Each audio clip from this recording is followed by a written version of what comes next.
कोल्हापुरातही आज 1.5 दिवसांच्या गणपती बाप्पांचं विसर्जन होते। पंचगंगा नदी घाटावर दुपारी 2:30 नंतर विसर्जन पार पडेल। 1.5 दिवसाच्या घरगुती गणपती मूर्तींचं या ठिकाणी विसर्जन होईल। सांगलीतही तासगाव संस्थेच्या 1.5 दिवसाच्या बाप्पांना जल्लोषपूर्ण वातावरणात निरोप देण्याची परंपरा गेल्या 245 वर्षांपासून सुरू आहे।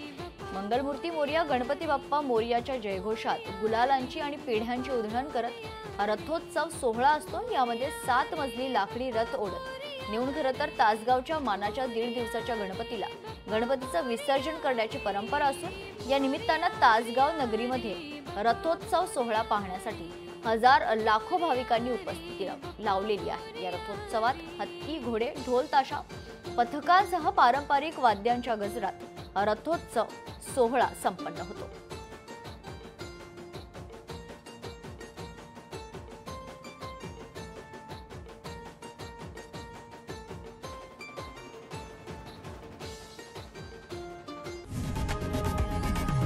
लोकशाही मराठी ऐका, पहा, जागरूक रहा।